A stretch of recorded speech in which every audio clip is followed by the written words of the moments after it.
Existentialism is a movement which, like all such movements, has a flabby periphery and a hard centre. That centre is the thought of Heidegger. To that thought alone, existentialism owes its importance or intellectual respectability. The word is a stealthy term that slips its way into every nook and cranny of our language without the slightest notice on our part. For all this prominence, or perhaps because of this all too close nature, few people ever ask, what is? According to Martin Heidegger, this is not just a forgetfulness on the part of you or me, but of the entire Western philosophical tradition over the past 2,500 years. The question of being has been utterly neglected since the work of Aristotle. Before Aristotle, in the primordial days of philosophy's infancy, we find philosophers, from Plato and Parmenides to Heraclitus and Anaximander, asking this fundamental question. After millennia of neglect, Martin Heidegger made it his life's work to ask just this question. He called it the Seinsfrage, the question of being, and his work in this field has earned him the reputation among professional philosophers as one of the most profound thinkers of the 20th century. He is the Wittgenstein of the continental tradition. He is one of the few Western philosophers to have quested into the Eastern traditions in search of what was missing in the West, and he was also a lifelong Nazi. This concatenation of strange threads leaves us with an intellectually and ethically challenging tapestry to confront. He was a philosopher beloved to continental philosophers from the psychoanalytic thinker Jacques Lacan to Giles Deleuze and Jacques Derrida, and more recently by the alt-right, who find much of value in Heidegger's deep philosophical defense of anti-modernist conservatism and nationalism. In this episode, we're going to talk about who Heidegger was in all his philosophical and political shadings. We're going to talk about his masterpiece Being and Time, what he discovered about being, and why, in his later years, he argued that a poetic way of being could save us from the technological apocalypse we are currently being devoured by. Martin Heidegger came from humble origins. Born in a quiet rural setting, the village of Meßkirch in southwestern Germany in 1889, his father was a sexton at a Catholic church. Against this humble backdrop, Heidegger's exceptional intellect was recognized early, and he received a scholarship to pursue his secondary education in the nearby town of Constance. As the son of a sexton and a man of intelligence, it was written in the stars that Heidegger would become a priest, and alongside his studies in secondary school and university, Heidegger trained at the Freiburg Jesuit Seminary. After finishing in secondary school, Heidegger went to study theology at the University of Freiburg, and it was during this time that Heidegger's stone-written path took an undesigned twist. The Swabian heartlands that Heidegger emerged from were more or less unchanged from the medieval era. This was a conservative region rooted in a rural agrarian economy and dependent on static social hierarchies and long-established systems of land ownership, labour, religious lore and customs.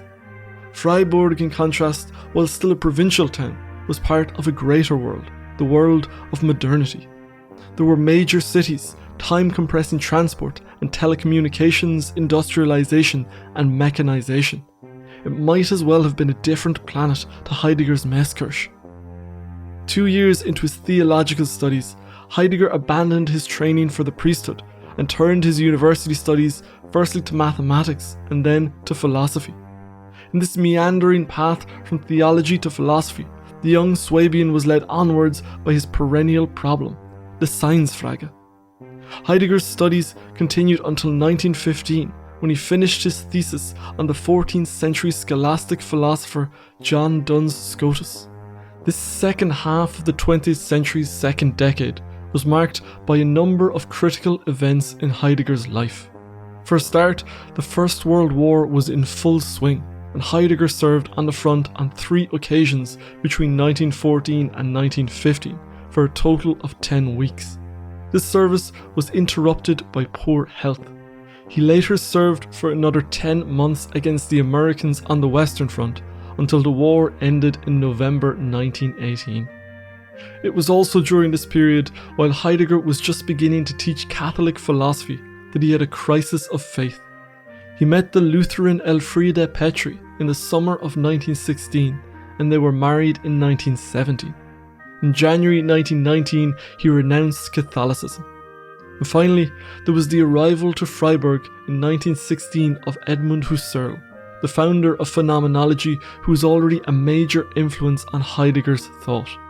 From 1919 to 1923, Heidegger served as Husserl's assistant. Phenomenology was ultimately the foundation of Heidegger's brilliance. It was Husserl's philosophy that provided the methodology that allowed the Swabian philosopher to pursue the Seinsfrage in a fruitful way.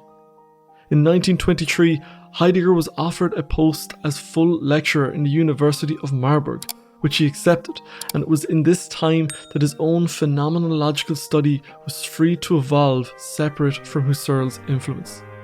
By all accounts, Heidegger was an incredible lecturer. The reserved and reticent country lad became something of a mystical personality. His student, the great political philosopher Hannah Arendt, later wrote that his subterranean reputation was like the rumour of a hidden king. These years in Marburg culminated in Heidegger's 1927 masterpiece, Being and Time. On the back of Being and Time's success, and with Husserl's retirement, Heidegger was offered the chair of philosophy at the University of Freiburg. 5 years later, when the Nazis came to power, Heidegger became rector of the university from 1933 until 1934. He was a devoted and outspoken believer in the National Socialist cause. There was much in the Germanic idolization of the National Socialists that deeply gelled with Heidegger's philosophy. He aspired to be the nation's philosopher, but his advances were rebuffed by the Nazi Party. By 1934, it was clear that Heidegger's notions would come to nothing, and so he stepped back from the position of rector. Despite this disappointment and the later censoring of his writing by the Nazis, Heidegger remained a member of the Nazi Party until their defeat in 1945. The Nazi period of Heidegger's life is obviously an extremely controversial one. As his one-time student, the French philosopher Emmanuel Levinas put it, one can forgive many Germans, but there are some Germans it is difficult to forgive. It is difficult to forgive Heidegger.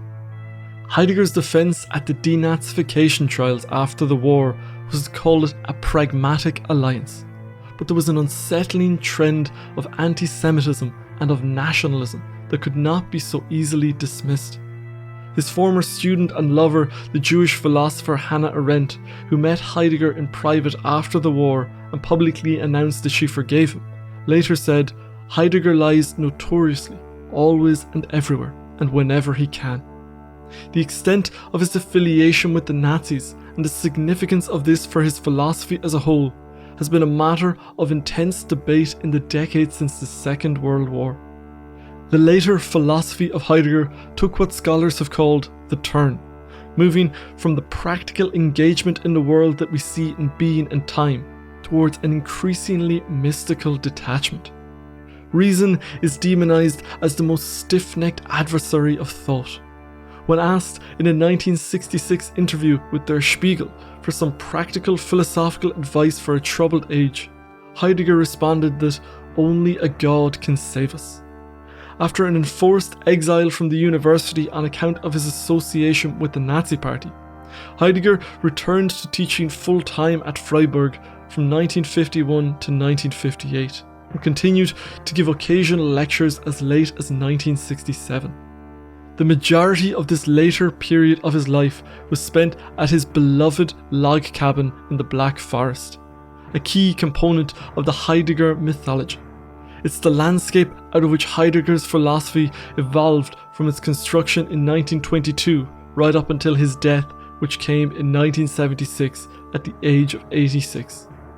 It was a life lived in a small corner of the world, and yet that life, through Heidegger's acts and his thinking, is interweaved and echoes through the darkest and grandest corners of the human endeavour. With that biographical context in place, let's talk about the three waves of Heidegger's philosophy. In his earliest theological studies and writings, we can already see the foreshadowings of what is to come. Heidegger was far from an original thinker at this point, but already we can see the concern with being emerging. Heidegger traces his awakening from his dogmatic slumber to his reading of a book on Aristotle's conception of being in 1907 at the age of 16. This was the book that stirred his interest in philosophy and his concern with Aristotle's categorization of being that was to prove a central concern in being and time. This was the book that stirred his interest in philosophy, and his concern with Aristotle's categorization of being was to prove a central concern in being and time. Aristotle's theory of categories divided being into two overarching groups. Everything that is can be divided into substances and attributes. A substance is what a thing is in itself, a tree, a star, or a lamp. This is the central category of being. All other categories are attributes, for example, hot, large, bright, purple, malleable, poisonous, or permeable. But with his categorization of beings, Aristotle had misplaced the question of being itself. The early Heidegger's work on thinkers like John Duns Scotus was a study of the medieval handling of this question. The medieval school of scholasticism found Aristotle's account insufficient on account of God. For obvious reasons, the scholastics could not accept God as another being among beings. He was not simply the greater among substances, and he certainly was not just another attribute. The scholastics, seeking a synthesis with Aristotle, instead argued that God, rather than substance, is the ground of being. It is through God that all beings come to be, and so he is something separate to and more fundamental than the other categories. In time, Heidegger came to find this argument insufficient. It was still an evasion from the Seinsfrage. It still failed to ask the question of being, and this is exactly what Heidegger sought to wrestle with in his mature works. Being and Time is undoubtedly Heidegger's magnum opus, and one of the great masterpieces in the history of philosophy. Despite its almost complete opacity, the book has left a Heidegger-shaped crater in the humanities, most notably in philosophy, psychology, literary theory, and theology. Heidegger's task in Being and Time, as it was throughout his career, was to ask the question of being that the philosophical tradition had forgotten. In his quest to find the meaning of being that applied to all beings, Heidegger distinguished between the ontic, i.e. the study of beings and their properties, such as table, atom, purple, or poisonous, from the ontological, i.e. the study of monolithic being in itself. The latter, the study of the strange beguiling fact that things have existence at all, is, according to Heidegger, the proper domain of philosophy. The sciences, and most of philosophy, is ontic. It is an attempt to accumulate knowledge of particular entities, their characteristics, their relations to each other. But this fixation on beings and the ontic leads to a forgetting of the ontological, a forgetting of being. The ontic is studying the secondary field of beings, but the ontological is studying what lies beneath and beyond all of these ontic entities, being itself. This being is not a being, it's not an entity, a class of entities, or some property of these entities. It is the thing unto itself. Any scientific study, thus, is downstream of this fundamental ontological work of philosophy. The trouble, of course, insofar as the philosopher is concerned, is that this ontological being is a pretty hard thing to approach. In his scathing dismissal of Heidegger's work, the British analytic philosopher A.J. Ayer wrote, "The question of being, a senseless querying of what must be an absolute presupposition. If treated as a question, there is no way to answer it." Heidegger was not unaware of this difficulty. He decided that in order to approach this monolithic being, he would have to make a detour. Being, he insisted, was always the being of something. So to study it, he had to choose one of these somethings and analyze it. The something he chose was the human entity, and so the rabbit hole began. For the rest of Being and Time, Heidegger immersed himself in a phenomenological exploration of the being of human individuals. And while he never did get back to his question of being, this detour was to prove immensely valuable to the continental philosophical tradition, even if it ultimately left Heidegger unsatisfied.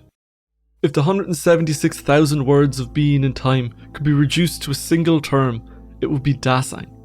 Dasein is the specific nature of the being of humans. Being and time is essentially one long phenomenological exploration of human being. Dasein, which literally translated means being there, is a seemingly humble term that packs one of the biggest punches in the history of philosophy. Since the days of Descartes, there has been a fissure running through our sense of reality. With Descartes, we have the emergence of the mind-body problem.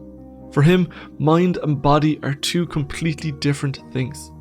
In his Meditations on First Philosophy, Descartes writes, "I have a clear and distinct idea of the mind as a thinking, non-extended thing.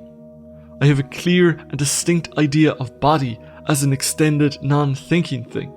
Therefore, the mind is really distinct from the body and can exist without it." And with that fell swoop, reality was divided between the mind and the body. This led to the philosophical schism between rationalism and empiricism that was to some extent healed by Kant. But even with the work of the great Kant, the mind-body problem remained and reality was still divided. Dasein is a one-word paradigm shift. In the Structure of Scientific Revolutions, Thomas Kuhn talks about how when a paradigm shifts, the problems of the previous paradigm aren't necessarily solved, but rather they are dissolved. They cease to be problems. Quite often, they cease to even be sensible, and they are forgotten. Dasein does this to the mind-body problem. The hard boundary between subject and object is collapsed, and in its stead, we find Dasein.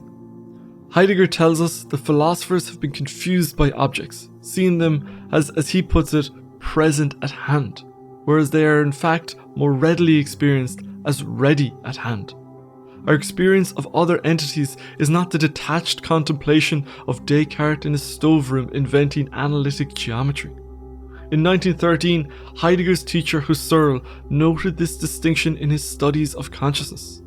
"I am in the world. It is continually present for me, a world of facts, values and goods, a practical world. Things stand there as objects to be used, the table with its books, the glass to drink from, the vase, the piano and so forth. It is to this world that I bring my comparing, counting, presupposing, inferring, the theorizing activity of my consciousness." This Husserlian quote captures quite neatly the distinction between Descartes' perspective and Heidegger's Dasein. The theoretical, detached contemplative mode is a secondary layer of consciousness. It is something we apply to the more accurate conception of human experience that is Dasein. Dasein is inherently engaged with the everyday world as it goes about the business of being alive. This is a more accurate portrayal of our experience of the world. Not Descartes contemplating the world geometrically alone in his stoveroom, but humans going about their days interacting with friends, family and colleagues, working at their computers or with the particular tools of their trade. Dasein is right there in the world. There is no need for a bridge between the subject and the object, because the being of humans is already dissolved in the world. It is swimming in it. The actual experience of being human is an experience of entanglement. We have practical involvements and commitments to other people and things in the world. We are tangled up in the world, not knowing where it ends and we begin. It takes Cartesian mental gymnastics to make it otherwise. It's like studying an organism in isolation from its ecosystem. You might get a few interesting insights by reducing the complexity involved in the study, but there's no sense in which you have understood the being of the organism entirely, because this being cannot be understood in isolation, but only ecologically. Being and time is an exploration of this being in the world of Dasein. In a future episode, we'll do a deeper dive on Heidegger's masterpiece and explore the nuances and the practical importance of this idea of Dasein, its authentic and inauthentic modes, its modes of connection with other people, and its relationship with time and death. While it ended up merely being a phase in Heidegger's own intellectual experience, being in time has had dramatic effects on the subsequent intellectual landscape. Where the rest of the culture has been deeply affected by this exploration and analysis of Dasein, Heidegger himself was dissatisfied and moved on. After the publication of Being and Time, Heidegger's thought underwent what has come to be known as the turn, and with this turning, the second half of Being and Time, which was to be called Time and Being, was abandoned, and Heidegger's philosophy entered a new, even more opaque phase. Two themes central to the later Heidegger are poetry and technology. These themes converge and point to an apocalyptic moment faced by civilized humanity today. There is a choice before us, the way of technology or the way of poetry. Poetry here is not simply a style of writing that we contrast with prose. It's emblematic of a deeper conception of not just language, but our relationship to the world that language mediates. Heidegger's ambivalent relationship with language was not new.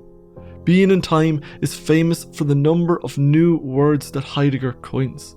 Like James Joyce, Heidegger finds it necessary to break the wheel of language in order to reach towards a new understanding. The other great philosopher of the 20th century, Ludwig Wittgenstein, once wrote that the limits of my language means the limits of my world. Heidegger implicitly arrived at the same conclusion, and so he sought to expand his language in order to expand his world. His task was to find a way of thinking being and the language in which to speak it. Heidegger is trying to get out of the way of the pathways that our language keeps guiding us into again and again. We are under a spell, and Heidegger tries to reinvent the wheel in order to escape it. Heidegger was not, despite what some analytic philosophers believe, being deliberately obscurantist. He wasn't writing in a dense language for his own entertainment. He was trying to bring about a transformation in the way that we think. This ties in with what he means by technology. When Heidegger speaks about technology, he's not just talking about the instruments that have emerged from scientific innovation. Technology is a mode of relating to the world. Nature is reduced to nothing but so many resources for the machine. Everything from the minerals in the ground, plants, animals, and even humans become what Heidegger calls standing reserve. They are resources to be exploited as means to an end. In the cases where we do leave nature alone, we speak of its potential for tourism. This perspective doesn't stop at the natural world as we've seen. According to the travel site Expedia, the biggest priority for young people booking holidays abroad is how Instagrammable the destination is. Another commentator on Heidegger talks about how chatting to someone in a bar has become networking, and Heidegger talks about how the remaining vestiges of nature are weighed by their tourist potential. Technology for Heidegger then is not just tools and gadgets, but the deeper mode of relating to reality that these tools are mere indicators of. Everything is now measured by its instrumental value, by its worth as a resource. Over against this technological mode of relating, there is the poetic one. The technological mode relates to the river by building a hydroelectric dam or by turning it into a tourist attraction. In contrast, we have Hölderlin's poem The Rhine, which appreciates the river for what it is. It relates poetically to nature. Heidegger believes that there is a rot in modern civilization. This is what he meant when he said it did not matter who won the Second World War, because whatever happened, it was technology that won. What Heidegger wants is a revolution in our mode of relating to not just nature, but the entire domain that he calls the fourfold, which is made up of the skies, the earth, the divinities, and of mortals. This poetic theme also explains the turning in Heidegger's thinking. In hindsight, he found that the language of being and time was still too caught up in the technological mode. Metaphysical language is still too distant and removed, and so his later work enters into an even more idiosyncratic poetic mode that is less and less related to what we know as philosophy. When asked in a 1966 interview with the German newspaper Der Spiegel for some practical wisdom that philosophy might offer the troubled zeitgeist, Heidegger's reply was, "Only a God can save us." What Heidegger means by God here is not a divinity in the traditional sense, but a secular return of sacredness. The God, whether that be a hero or a movement of some sort, is the one that will initiate the transformation of humanity's relatedness to the world. Heidegger believed that there was an inherent connection between this God and Germany. Heidegger was part of a tradition that believed the German language was special. Only Greek was as special as German for its ability to transform our relation to the world. Of course, this is where we get into the weeds of Nazism again. It's easy to see how this emphasis on the importance of Germany, even if it is its language rather than its blood, got Heidegger swept up in the enthusiasm for the National Socialist Party. Of course, he would later come to see that the Nazis were just as caught up in this technological instrumentalization of the world as any other power, and in this sense at least, he became disillusioned with them, though his nationalism and his anti-Semitism seem to have survived intact. It's a strange reason to turn against Nazism, but the later Heidegger, as with any version of Heidegger, is anything but a common person, in spite of his rustic philosophical worldview. In many ways, the Swabian philosopher becomes more and more like the early pre-Socratics that he so adored, than he does like any modern 20th century philosopher or person. In his later thinking, he becomes less of a philosopher and more of a prophet of being, uttering oracular formulations on the desperate apocalyptic moment facing humanity. That's everything for this episode of The Living Philosophy. I'd like to thank Shane, Croissant Eater and all the other patrons for their support of the channel. If you'd like to get access to weekly bonus episodes, monthly Q&As and to get your name in the credits like these fine people, you can head over to Patreon. As ever, if you have any insights, thoughts or feedback, I'd love to hear from you down in the comments. Otherwise, I shall see you next time. Thank you for watching.